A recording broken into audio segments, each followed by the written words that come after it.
Okay, so transcription क्या होता है? Process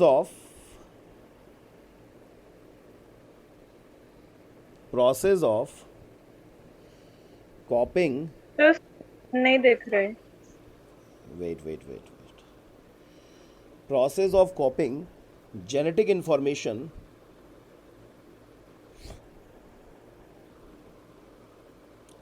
from one strand of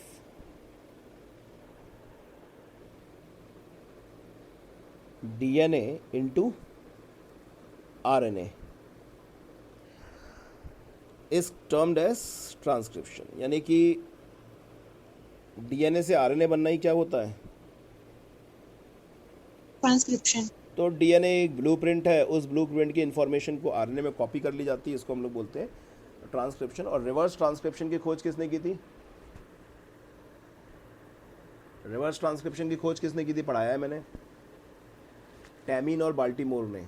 ठीक है, टैमिनिज्म भी कहते हैं उसको। रिवर्स ट्रांसक्रिप्शन से जो डीएनए बनता है उसे हम कॉम्प्लीमेंट्री डीएनए बोलते हैं, सीडीएनए। मैंने एक क्वेश्चन दिया था तुम लोगों को 10 क्वेश्चन में, सीडीएनए। ठीक है, ओके। Yes sir. यहाँ पर भी प्रिंसिपल ऑफ कॉम्प्लीमेंट,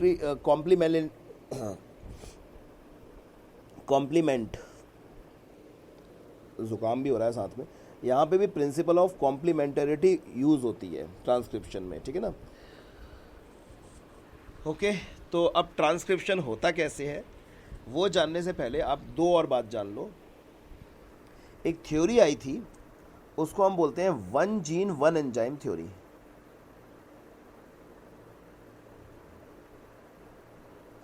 कौन सी थ्योरी?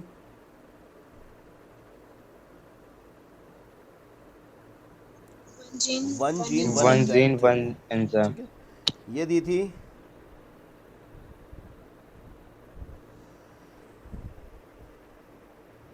बीडल एंड टॉटम ने।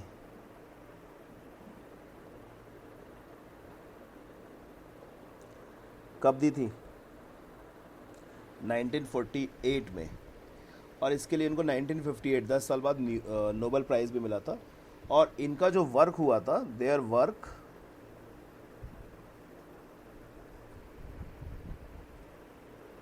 was based on red mould Neurospora crassa. किसके ऊपर इन्होंने स्टडी की थी?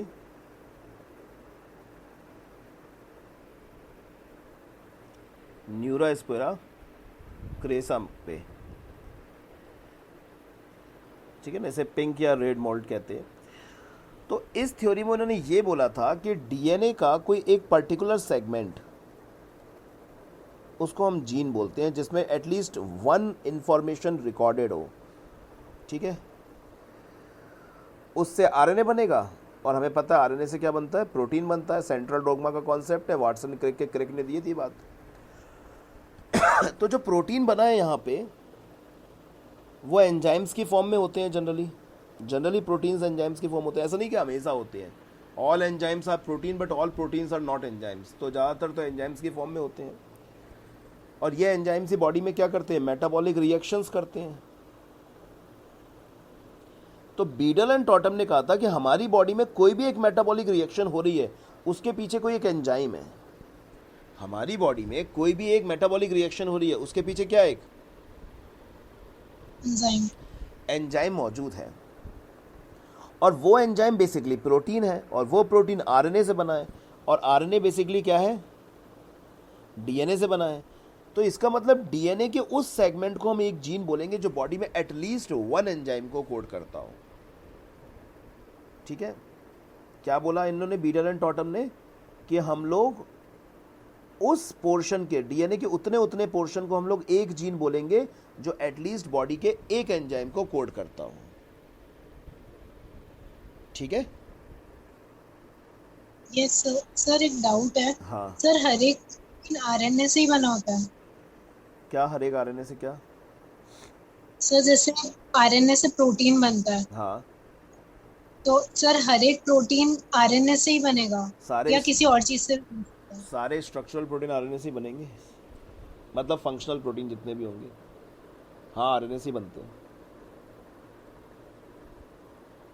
बॉडी बॉडी अगर बाहर से कंज्यूम नहीं कर रही है तो बाहर से भी ले सकते हैं हम प्रोटीन्स।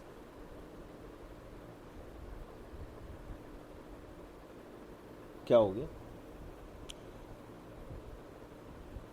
चुप हो गई, गुस्सा हो गई? अगर हम बाहर से सर कंज्यूम, नेट हाँ ठीक।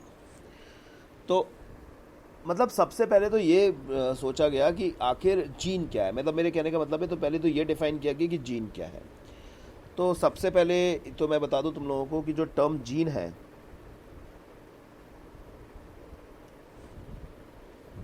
ये सबसे पहले जॉनसन ने दिया था। जॉनसन है ना, बच्चों के वो आते ना जॉनसन बेबी पाउडर वगैरह, तो वही जॉनसन ने दिया था, ठीक है ना। और इसको इससे पहले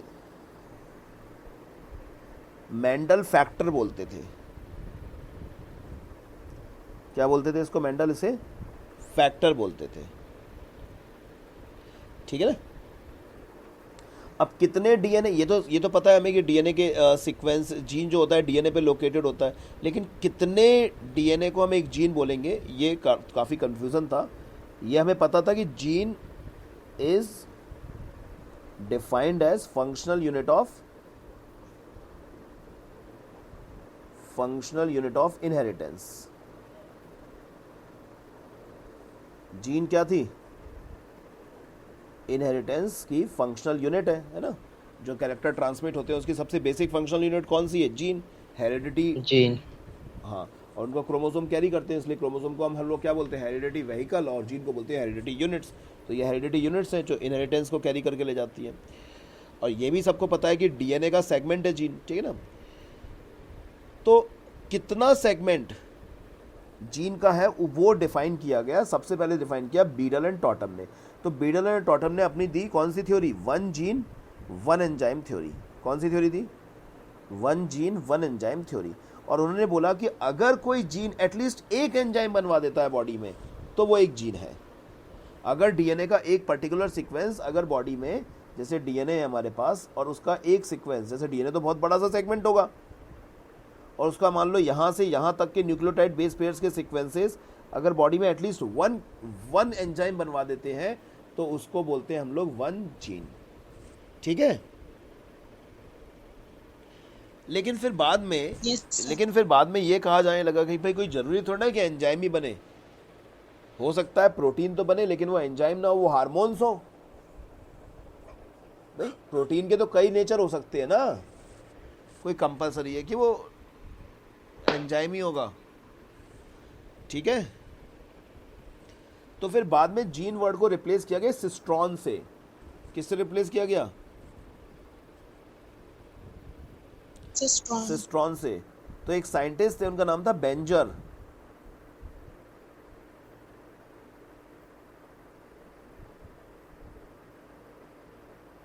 क्या नाम था उनका?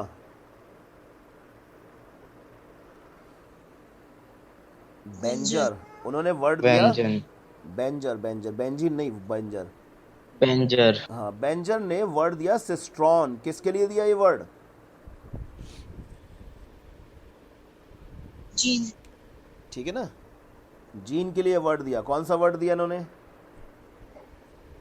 सिस्ट्रॉन। और उन्होंने बोला कि अगर बॉडी में कोई भी एक कैरेक्टर आ रहा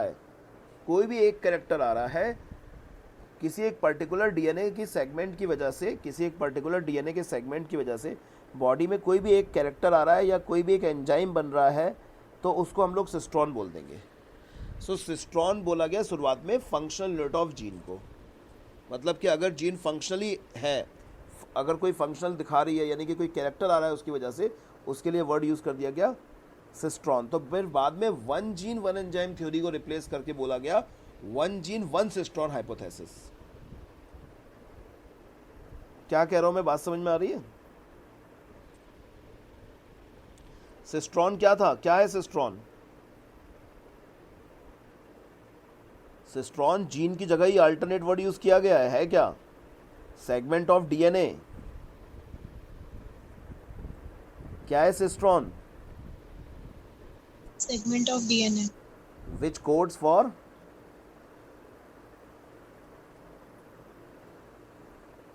प्रोटीन।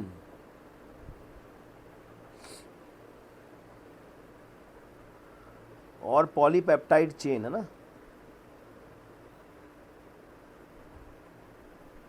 सर अभी तो आपने कहा था करेक्टर। मैंने ये कहा कि अगर बॉडी में कोई भी एक फंक्शनल हो रहा है, मैंने यही तो कह रहा हूँ कि शुरुआत में उसको कैरेक्टर बोला गया। One gene one enzyme hypothesis में ये बोला गया कि बॉडी में एटलीस्ट एक एंजाइम बनवाए, एक कैरेक्टर लाइक मेटाबॉलिक फंक्शंस दे, तो उसको हम लोग बोलते हैं एक जीन। लेकिन अगर बाद में फिर उसकी जगह वर्ड यूज़ किया गया सिस्ट्रॉन, क्योंकि कोई ज़रूरी थोड़ा ना है कि प्रोटीन हमेशा एंजाइम ही हो, वो हार्मोन हो सकता है, वो कुछ भी हो सकता है। तो इसका मतलब डीएनए का वो सेगमेंट जो बॉडी में एटलीस्ट एक प्रोटीन को बनाए या पॉलीपेप्टाइड चेन को बनाए, उसको फिर सिस्ट्रॉन बोला गया और उसको जीन वर्ड से रिप्लेस कर दिया गया। यानी कि पहले हम क्या बोलते थे? One gene one enzyme theory. फिर से सुनो मेरी बात, पहले हमने क्या बोला? One gene one enzyme theory. लेकिन कोई ऐसा है कि वन जीन हमेशा वन एंजाइम ही बनाएगा? क्या वो हार्मोन नहीं बना सकता? Yes sir. तो फिर इसको रिप्लेस किया गया one gene one cistron.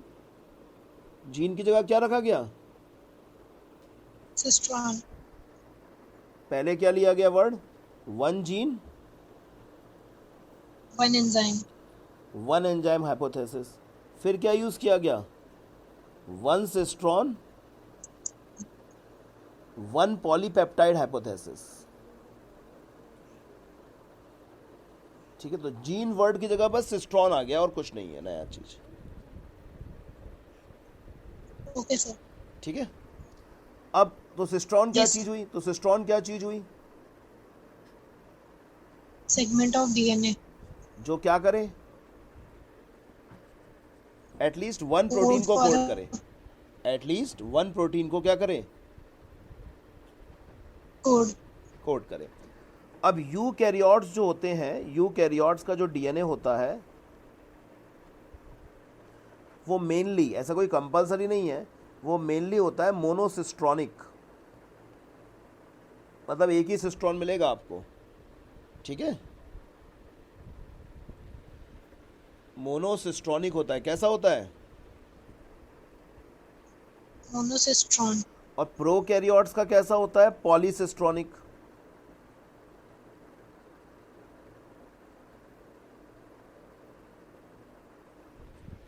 Okay, yes sir. सब बेसिकली सिस्ट्रॉन और जीन है तो एक ही ना? बेसिकली सेम है। हाँ, बेसिकली है वो सेम, बस थोड़ा सा ये है कि पहले बोला गया one gene one enzyme theory, बाद में उसको हम बोल दिया गया one cistron one polypeptide theory. Basically same है, वो सेम ही है। ठीक है, okay sir. Yes sir. Berger ने इसके अलावा एक और वर्ड दिया था, रिकॉन। तो रिकॉन भी जान ले क्या होता है? Segment of DNA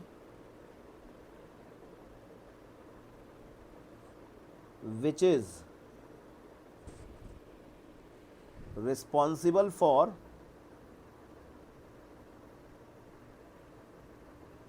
crossing over or genetic recombination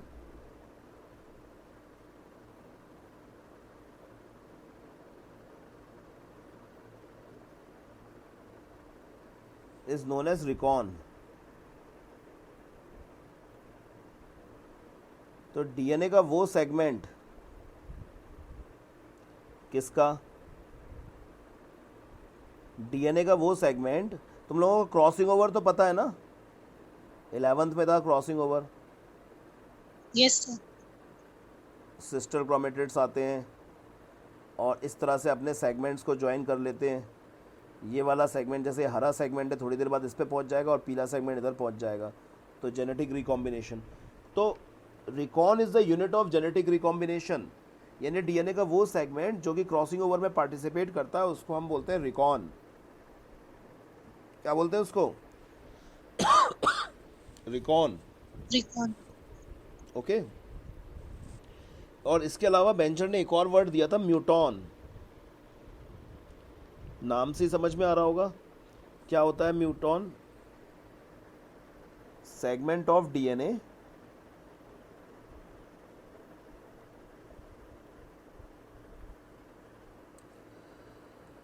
Amrita, आवाज आ रही मेरे पास मेरी?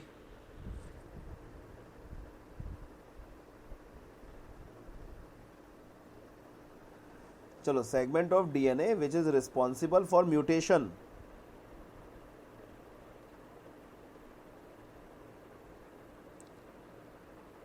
Is known as muton. तो सिंपल सी बात है, डीएनए का वो सेगमेंट जो जेनेटिक रिकॉम्बिनेशन या क्रॉसिंग ओवर के लिए रिस्पॉन्सिबल होता है उसको हम लोग बोलते हैं रिकॉन। डीएनए का वो सेगमेंट जो कि किसके लिए रिस्पॉन्सिबल है, म्यूटेशन के लिए, उसको हम बोलते हैं म्यूटॉन। और डीएनए का वो सेगमेंट जो एटलीस्ट एक पॉलीपेप्टाइड चेन बनाने के लिए रिस्पॉन्सिबल है उसको हम लोग बोलते हैं सिस्ट्रॉन। ठीक है, तो तीनों वर्ड्स पता होने चाहिए अपन को, सिस्ट्रॉन क्या है, रिकॉन क्या है और म्यूटॉन क्या है। ठीक है, यस सर। ओके। सो जब डीएनए से आरएनए बनता है तो वो शुरुआत में आरएनए नहीं होता, उसको हम बोलते हैं प्राइमरी ट्रांसक्रिप्ट।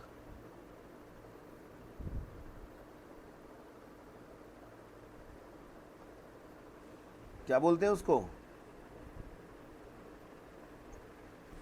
प्राइमरी ये ट्रांसक्रिप्ट। आदित्य पूरे बैच के दौरान बस कनेक्ट ही करने की कोशिश करता रहता है अपने आप को। तो डीएनए से जब आरएनए बनता है तो आरएनए को हम बोलते हैं प्राइमरी ट्रांसक्रिप्ट। क्या बोलते हैं आरएनए को? Primary transcript. तो उसमें होता क्या है प्राइमरी ट्रांसक्रिप्ट में? उसमें एक्सॉन भी होते हैं और इंट्रॉन भी होते हैं। मतलब अब ये एक्सॉन इंट्रॉन क्या है? तो एक्सॉन वो सीक्वेंसेस होते हैं, एक्सॉन वो सीक्वेंसेस होते हैं जो कि जिनके हिसाब से प्रोटीन बनता है, मतलब जिनको रीड करके ही प्रोटीन बनता है, जिन सीक्वेंसेस को रीड करके प्रोटीन बनता है, या फिर ऐसा बोल सकते हैं जो प्रोटीन बनाने में डायरेक्टली पार्टिसिपेट करते हैं उनको हम बोलते हैं एक्सॉन। क्या बोलते हैं? एक्सॉन। लेकिन कुछ बीच बीच में और भी सेगमेंट होते हैं जो अक्सर रिपीटिंग सेगमेंट होते हैं, जैसे ए या फिर लगातार ए यू इस तरीके से सेगमेंट होंगे। तो ये ऐसे रिपीटिंग सेगमेंट होते हैं जो कि कोई इन्फॉर्मेशन प्रोसेस नहीं करते, उनके हिसाब से कोई भी सीक्वेंस, कोई भी कोडिंग नहीं होती है, तो बिना मतलब में बीच में मौजूद रहते हैं। तो उनको हम बोलते हैं इंट्रॉन, इंटरवेनिंग सीक्वेंसेस। ठीक है, यस सर। Intervening sequences. सुन रहे हो तुम लोग? Yes sir. एक्सॉन तो क्या होगा हमारे? कोडिंग सीक्वेंसेस हैं, इन्हीं के हिसाब से कोडिंग होगी। और बीच बीच में जो परेशान कर रहे हैं सीक्वेंसेस क्या होंगे? वो इंटरविनिंग सीक्वेंसेस। तो फिर इसमें से प्राइमरी ट्रांसक्रिप्ट में से हम लोग ये इंट्रॉन को हटा के क्या जोड़ देते हैं आपस में?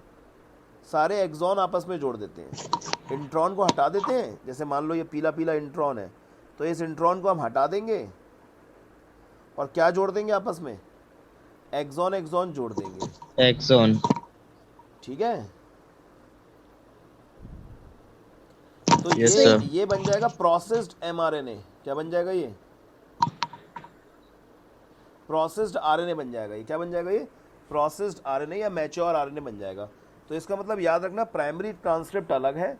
प्राइमरी ट्रांसक्रिप्ट को हम हेट्रोन्यूक्लियर आरएनए भी बोलते हैं क्योंकि उसमें एक्सॉन इंट्रॉन दोनों मौजूद है, तो उसको हम लोग एचएनआरएनए भी बोलते हैं, हेट्रोन्यूक्लियर आरएनए।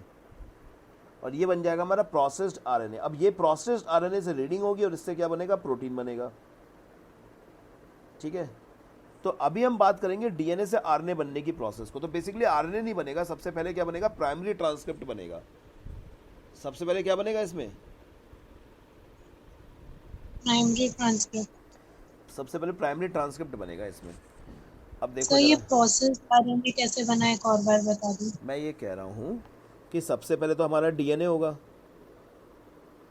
डीएनए की रीडिंग से डीएनए के दो स्ट्रैंड होंगे, अभी हम प्रोसेस देखेंगे। डीएनए के दोनों स्ट्रैंड्स के अलग करके एक स्ट्रैंड को यूज़ किया जाएगा, उससे सबसे पहले बनेगा प्राइमरी ट्रांसक्रिप्ट नाम का एक स्ट्रक्चर। ठीक, पहले ये बात समझ में आई? Yes. प्राइमरी ट्रांसक्रिप्ट बनेगा।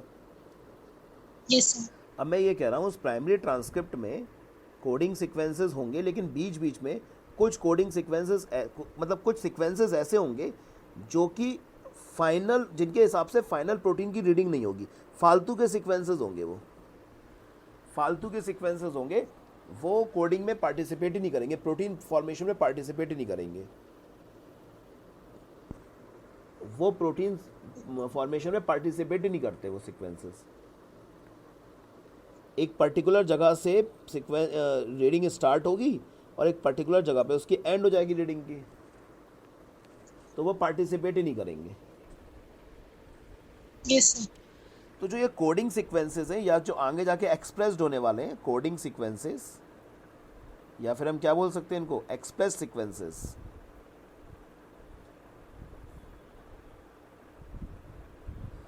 इनको हम क्या बोलेंगे, एक्सॉन।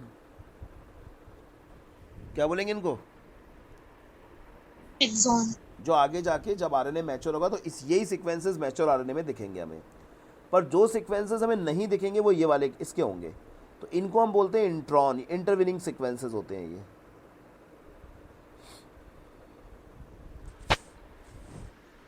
Yes sir. नहीं यही समझ में बात। आगे सर। ओके, अब प्राइमरी ट्रांसक्रिप्ट जो है इसमें आगे जाके प्रोसेसिंग होगी इसकी। क्या होगी इसकी, प्रोसेसिंग होगी। 3 प्रोसेस होंगी जिसे हम बोलते हैं स्प्लाइसिंग, टेलिंग और कैपिंग। अभी आएगा ये, इसी में आएगा, बस आप ये याद रखो ये तीनों प्रोसेस के बाद ये प्राइमरी ट्रांसक्रिप्ट बन जाएगा आरएनए। और आरएनए में अब ये इंट्रॉन वाले सीक्वेंसेस नहीं होंगे, सिर्फ एक्सॉन एक्सॉन के सीक्वेंसेस होंगे, बाकी इसको हटा दिया जाएगा, इंट्रॉन के सीक्वेंसेस को हटा दिया जाएगा। इंट्रॉन का जो सीक्वेंस है ना उसको हटा देंगे, ये इस प्रोसेस के दौरान हट जाएगा, स्प्लाइसिंग नाम की प्रोसेस के दौरान, इस प्रोसेस के दौरान ये हट जाएगा। Yes sir. समझ में आ रही बात। Yes sir. तो अभी तो हमने ये देखा कि डीएनए से आरएनए बनता है, लेकिन शुरुआत से आरएनए नहीं बनता, पहले प्राइमरी ट्रांसक्रिप्ट बनता है। पहले क्या बनता है, प्राइमरी ट्रांसक्रिप्ट बनता है, फिर उसके बाद आरएनए बनता है। ठीक है, अब डीएनए के 2 सेगमेंट होते हैं।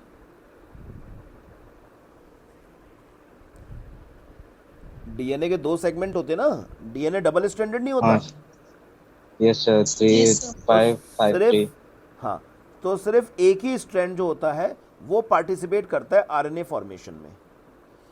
तो ओनली 1 स्ट्रैंड ऑफ डीएनए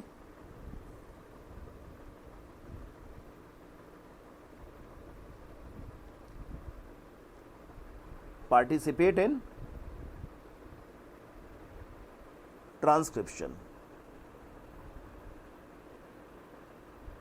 दूसरा स्ट्रैंड पार्टिसिपेट नहीं करता। अब सबसे पहली बात तो दोनों स्ट्रैंड क्यों नहीं करते, क्या दिक्कत हो जाएगी। देखो, अगर दोनों स्ट्रैंड ट्रांसक्रिप्शन में पार्टिसिपेट करेंगे, ठीक है, दोनों स्ट्रैंड्स अगर ट्रांसक्रिप्शन में पार्टिसिपेट करेंगे, मान लो ये स्ट्रैंड ने पार्टिसिपेट किया और इसने भी किया। अब इस पे मान लो सेगमेंट लिखा हुआ है कुछ ए यू ए टी जी सी, तो नीचे वाले पे क्या लिखा होगा, टी ए सी जी लिखा होगा। Yes sir. तो अगर दोनों स्ट्रैंड पार्टिसिपेट करेंगे तो 2 अलग अलग तरह के आरएनए बनेंगे। एक स्ट्रैंड का आरएनए बनेगा, एक इस स्ट्रैंड का आरएनए बनेगा। Yes sir. अब अगर दोनों अलग अलग तरह के आरएनए बनेंगे तो 2 अलग अलग तरह के प्रोटीन बनेंगे।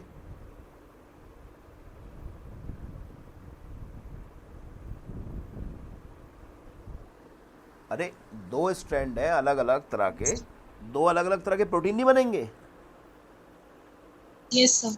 और बिकॉज ये स्ट्रैंड और ये स्ट्रैंड एक दूसरे के कॉम्प्लीमेंट्री होते हैं, तो दोनों प्रोटीन भी एक दूसरे के एंटी होंगे, यानी कि ये प्रोटीन जो होगा उसका एंटी नेचर इस प्रोटीन का होगा। Yes sir. तो ये तो एनर्जी कंज्यूमिंग प्रोसेस हो जाएगी, बनेगा कुछ भी नहीं, क्योंकि इस प्रोटीन के नेचर को ये कैंसिल आउट करने की कोशिश करेगा।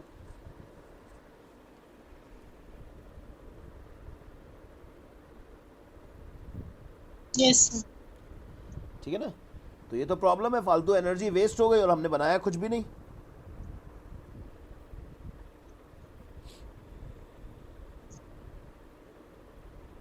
नहीं समझ में आई बात। यस सर, आ गई। क्या बोला मैंने?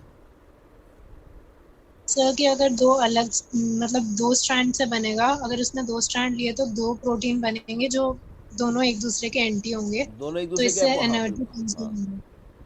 ठीक है ना।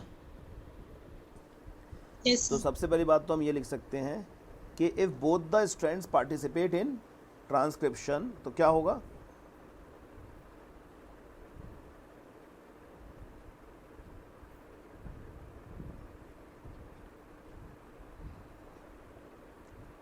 सबसे फेमस क्वेश्चन है ये। सर क्या? ये सबसे फेमस क्वेश्चन है। अगर दोनों स्ट्रैंड पार्टिसिपेट करेंगे ट्रांसक्रिप्शन में तो क्या होगा?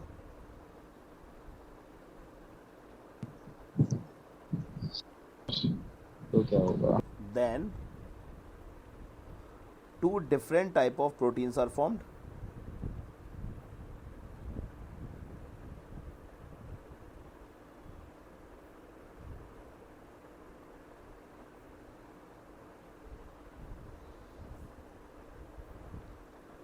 विच are antagonistic to each other.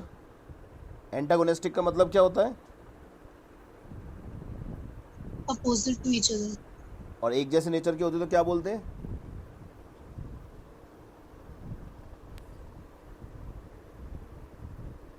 एक जैसे नेचर के होते तो क्या बोलते हैं? एक जैसा फंक्शन करते हैं तो क्या बोलते हैं? ये बायोलॉजी के बच्चे हैं, बायोलॉजी के वर्ड ही नहीं आते इनको। सिनर्जिस्टिक एक्शन क्या बोलते हैं? Synergistic action. Synergistic action. एक दूसरे के अपोजिट नेचर होता है तो क्या बोलते हैं उसको? Antagonistic action. ठीक है। बॉडी में जब भी दो चीज़ें एक साथ काम कर रही होती है तो सिनर्जिस्टिक वर्क, अपोजिट कर रही होती है तो एंटागोनिस्टिक वर्क। ठीक है। Yes sir. सो तो अगर दोनों स्ट्रैंड एक दूसरे के दोनों स्ट्रैंड से अगर कॉपी हो जाएगा तो दो डिफरेंट टाइप के प्रोटीन बनेंगे which are antagonistic to each other. ठीक है। अच्छा, अगर दो अलग अलग तरह के प्रोटीन बन भी रहे हैं, चलो ठीक है, हमने ये मान लिया कि दोनों अलग अलग तरह के प्रोटीन हमें बनाना ही है, हमें बर्बाद करनी है, प्रोसेस ऐसी करनी है कि उसमें एनर्जी वेस्ट हो जाए पर बॉडी को कुछ भी फ़ायदा ना हो। ठीक है ना। तो भी प्रोसेस बहुत ज़्यादा, मतलब आपकी जो जेनेटिक मैकेनिज्म है वो बहुत ज़्यादा कॉम्प्लिकेटेड हो जाएगी, क्योंकि आप एनर्जी वेस्टिंग प्रोसेस हो जाएगी। ये कैसी हो जाएगी प्रोसेस? एनर्जी वेस्टिंग प्रोसेस हो जाएगी ये। ठीक है। सर अमृता को इन कर लो। क्या? अमृता को इन कर लो, वो बोल रही है। मैं कर तो रहा हूँ इन, देखो मैं अभी आप ना रिकॉर्डिंग देखना, जब मैं रिकॉर्ड करती देता हूँ तो मैं सबको इन करता हूँ, मैं कहाँ किसी को मना करता हूँ।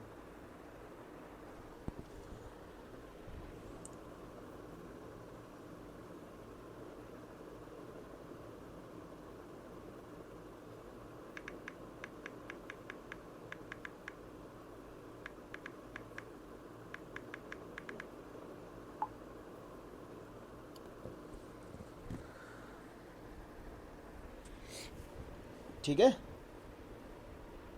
Yes sir. तो फिर प्रोसेस का कोई मतलब ही नहीं रहेगा, तो दोनों स्ट्रैंड कभी भी एक साथ कॉपी नहीं होते। ठीक है।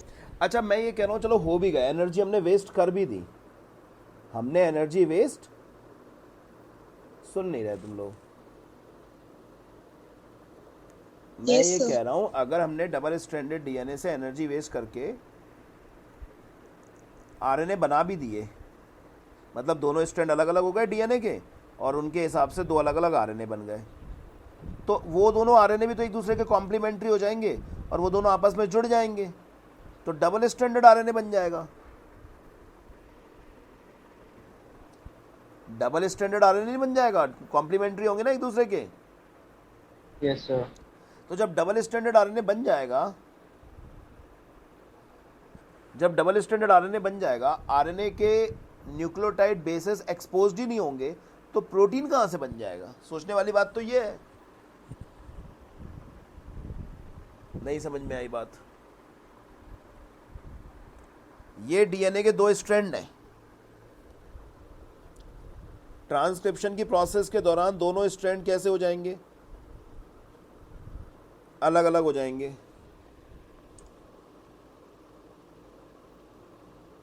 सुन रहे हो मेरी Yes. बात को? तुम लोग की सुन ही नहीं रहे हो, पता नहीं कहाँ रहते हो जन। क्या टीवी भी बाद में देख लेना भाई। क्या कर रहे हो अभी? सुन रहे हो मेरी बात को? मैं क्या कह रहा हूँ? मैं ये कह रहा हूँ कि दोनों स्ट्रैंड मान लो अलग अलग करके आपने दो आरएनए बना दिए। इस डीएनए का ये आरएनए बना दिया लो, और इस डीएनए से अपन ने ये वाला आरएनए बना दिया। ये हरा बना देते हैं, हरा। अब जो ये पीला हरा है ये तो आपस में एक दूसरे के कॉम्प्लीमेंट्री होंगे ना, यस सर। तो ये तो वापस Yes, ज्वाइन कर sir. जाएंगे।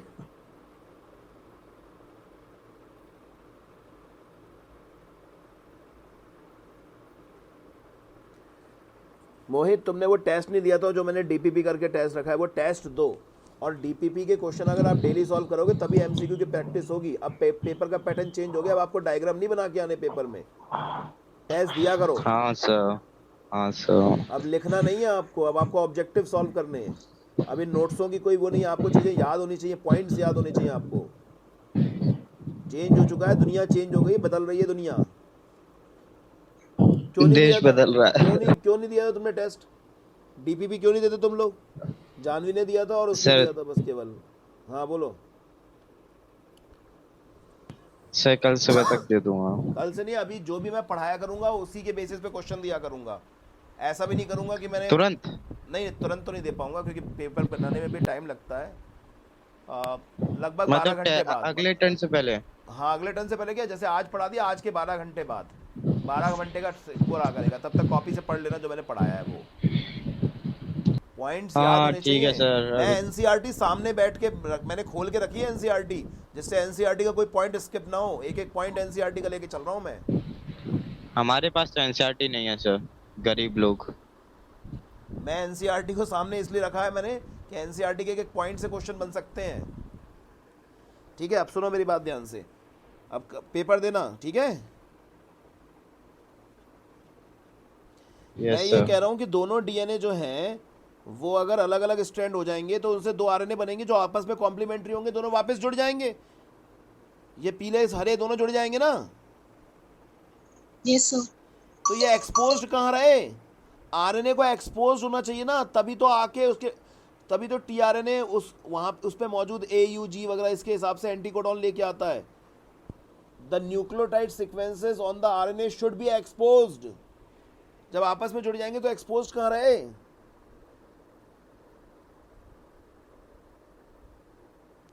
Yes sir. तो दो रीजन है इसके। पहला रीजन तो क्या है, बोलो?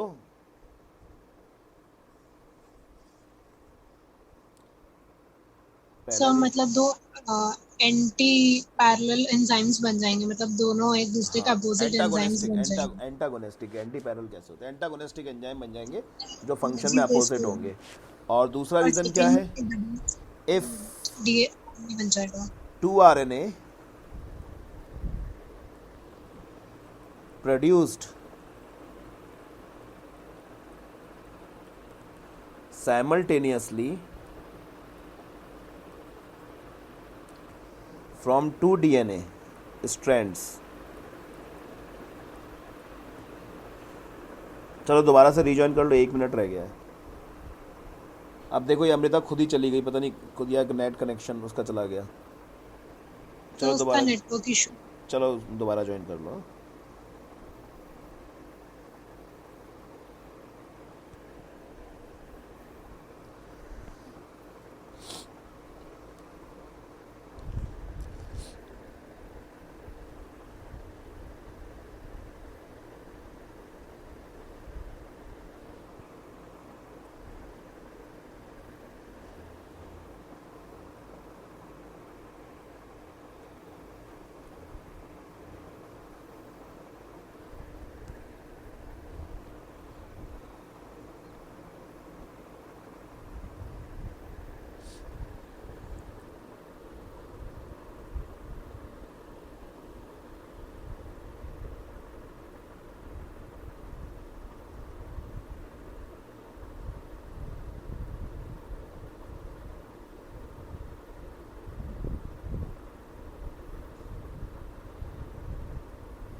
Hello sir.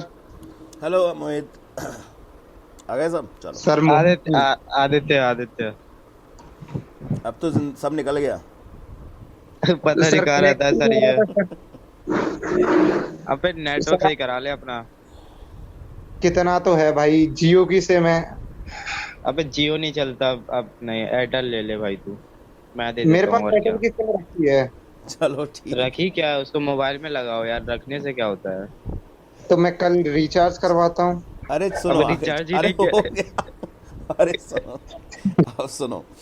तो ये समझ में आ गया कि दोनों स्ट्रैंड अगर प्रोड्यूस्ड होंगे, if two RNA produce simultaneously from two DNA strands, then तो क्या होगा? प्रोटीन बनेगा। प्रोटीन बनेगा ही कैसे? सर यही तो मैं रिकॉर्डिंग समझा रहा हूँ कि दो प्रोटीन नहीं बने तो प्रोटीन नहीं बनेगा। मैं यही समझा रहा हूँ कि प्रोटीन नहीं बनेगा, ये प्रोटीन बना रहे हैं। If two RNA produce simultaneously from two DNA strands, then both RNA are complementary to each other. That's why no protein are form. Are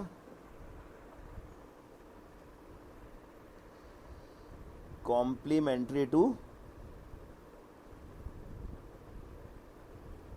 each other. ठीक है ना? And yes sir. they will combine to form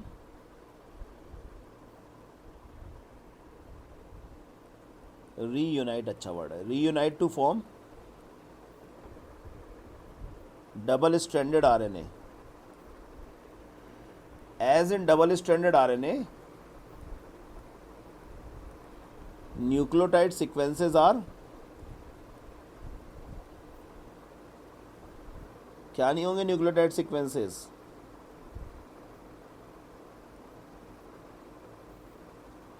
expose नहीं होंगे। So protein formation will not occur. ठीक है,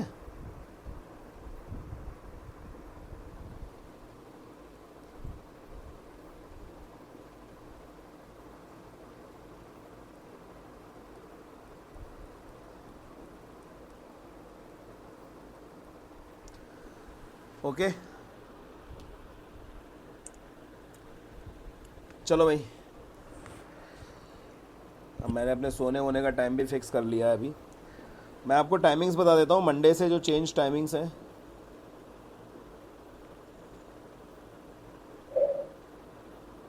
offline मतलब offline physics की आज स्टार्ट कर दी है, वैसे इलेक्ट्रोस्टैटिक्स से स्टार्ट की है। फिजिक्स की वही 4 to 5:30 एम इसमें। ये नहीं कि 4 पे आया 4:15 में मैं शुरू करूँ, टाइम पे जाना। और बायोलॉजी की 12 से 1 डेली। कुछ काम रहता। तो वो काम तुम 12 बजे तक निपटा लो। कर रहे हैं, इसको चेंज कर रहे हैं। मोहित कह रहा है इसको चेंज कर दो। सर मोहित क्या बोल रहा था? क्या टाइम?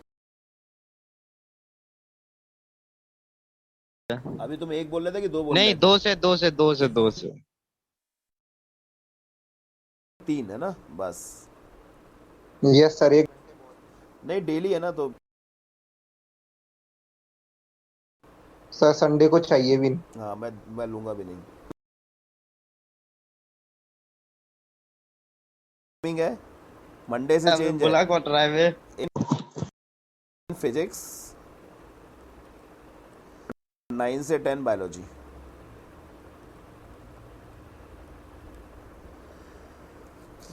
ठीक है, कल बायो का बैच होगा 8 बजे। ये टाइमिंग चेंजेस है मंडे से।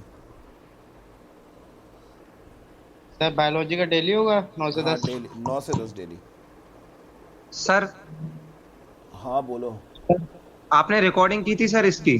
करी थी रिकॉर्डिंग। इसको भेज सर देना बस सर बेचारा। मैं डाल दूंगा, सर क्यों इसको परेशान हो? अपलोड कर दो सर, फिर मैं देख लूँ। हाँ कर दूंगा, अपलोड में भी टाइम लगता है, मैं कर दूंगा। ठीक, yes sir, yes sir. Okay, good night. Sir आपने गुड नाइट। कॉपी डाल फिजिक्स दिया आज? की, हाँ फिजिक्स की कर दी मैंने upload. Okay sir. Sir biology की बायोलॉजी की जो जो अभी तक हो गई है वो तो सब कर दी है अपलोड। आज वाली तो अब करूँगा ना।